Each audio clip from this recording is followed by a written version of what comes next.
साथ संगत जी, प्यार से कहना धन निंकार जी। साथ संगत जी, हमारा आज का टॉपिक है हर भक्त हो चलता फिरता प्रचार। साथ संगत जी, अगर हम अपने ग्रुप में या किसी भी प्रकार की बातें हम दूसरों के साथ शेयर करते हैं, अगर वो रिलेटेड गुरु से है, गुरु की बातों से हैं, गुरु की शिक्षाओं से रिलेटेड है, तो वो एक प्रचार का ही रूप बन जाता है। तो साथ संगत जी, आइए सुनते हैं इस टॉपिक पर सद्गुरु विचार। साथ संगत जी, आज आप यहाँ सबके दर्शन करके बहुत ही अच्छा लग रहा है। रजिस्ट्रेशन के हिसाब से तकरीबन 10,000 युवा इस सिंपोजियम का हिस्सा बन चुके हैं और कितने ही ऐसे युवा भी हैं जो अपने शहरों में, अपने देश में अपने कंप्यूटर या लैपटॉप के आगे बैठकर इस कार्यक्रम को देख रहे हैं।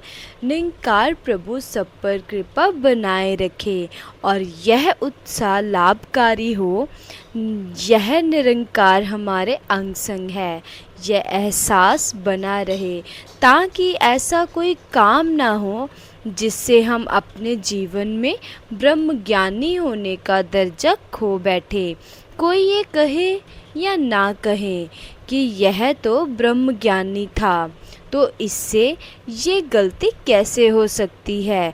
कल खेलों के कार्यक्रम के समय देखा कि बहुत ही अच्छे ढंग से खेलों का प्रबंध किया गया। युवाओं ने खेलों के ज़रिए जो अपनी प्रतिभा दिखाई और मर्यादित रूप से संदेश दिया, वह भी बहुत सराहनीय है। सारी टीम, चाहे स्टूडियो की हो या सब प्रतिभागी, इस कार्यक्रम के लिए सबने मिलजुल कर मेहनत की है। चाहे नाटक या टॉक शो था, चाहे वह डॉक्यूमेंट्री रूप में या किसी कला के माध्यम से कुछ दर्शाया गया, वह सब 6 तत्व के साथ ही संबंधित था। सब कादिर और कुदरत की ही बात कर रहे थे। उदाहरण के तौर पर, अगर हम खीर खा रहे हैं तो उस खीर में दूध है, पर दूध का मूल रूप नहीं दिखता। इसी तरह से ये सारे तत्व हैं, इनके अंदर निरंकार तो है, लेकिन इस अविनाशी का पता ब्रह्म ज्ञान द्वारा लगता है, जिसकी परिभाषा में हमें हर धर्म ग्रंथ को पढ़ने में मिलती है।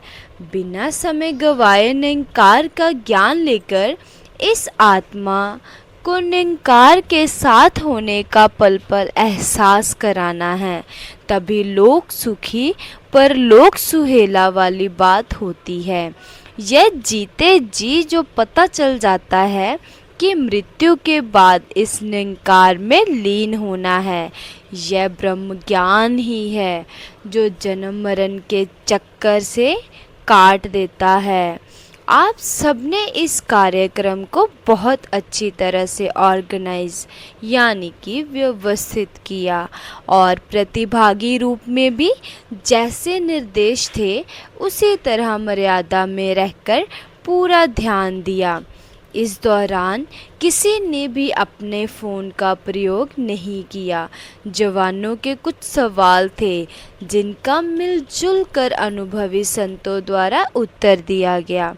हमें यहाँ जो समझाया जा रहा है या घर पर जो संस्कार मिल रहे हैं, वही हमें कायम रखने हैं। बाबा हरदेव सिंह जी व माता सविंदर जी भी यही कहते थे कि हमें शहंशाह जी वाला युग फिर से लाना है। तो ऐसा क्या था उस युग में जो हमें फिर से लाना है? वह थे सतवचन के भाव, दूसरों को पहल देने के भाव, मर्यादा वाले भाव, सामने बैठे महात्मा को भोग लगाने के भाव। हम अगर किसी महात्मा में गुरु का रूप देखकर उस महात्मा के चरणों का चरणामृत बनाकर पी ले, तो हमारे अंदर उसका उतना ही असर होगा जितना गुरु का चरणामृत बनाकर होगा। जैसे शहंशाह जी अंधविश्वास काटने वाली बात करते थे, वैसे ही हमें अब करना है। आज का युवा दलील भी दे देता है कि शायद शहंशाह जी वाले समय में ध्यान भटकाने के साधन नहीं होते थे जो आज के दौर में हैं। हम अपनी दिनचर्या में इतने फंसते जा रहे हैं कि पूरा अनुशासन नहीं रख पाते, पर ये बात सिर्फ बहाना ही है, क्योंकि हम चाहे जैसा कर सकते हैं। हम अपने गैजेट्स यानी कि यंत्र को समय की सीमा में बांध सकते हैं। हमें अभी भी सत्संग और सुमिरन करने का खूब समय मिल सकता है। सुमिरन के लिए अलग से समय नहीं निकालना पड़ता, किसी भी समय हम सुमिरन कर सकते हैं। ठीक वैसे ही जिस तरह हम बिना कोशिश के सांस लेते हैं, हम साथ बैठे महात्मा में निरंकार का अंश देखते हुए सेवा भी कर सकते हैं। बस सेवा में सेवा का ही भाव होना चाहिए।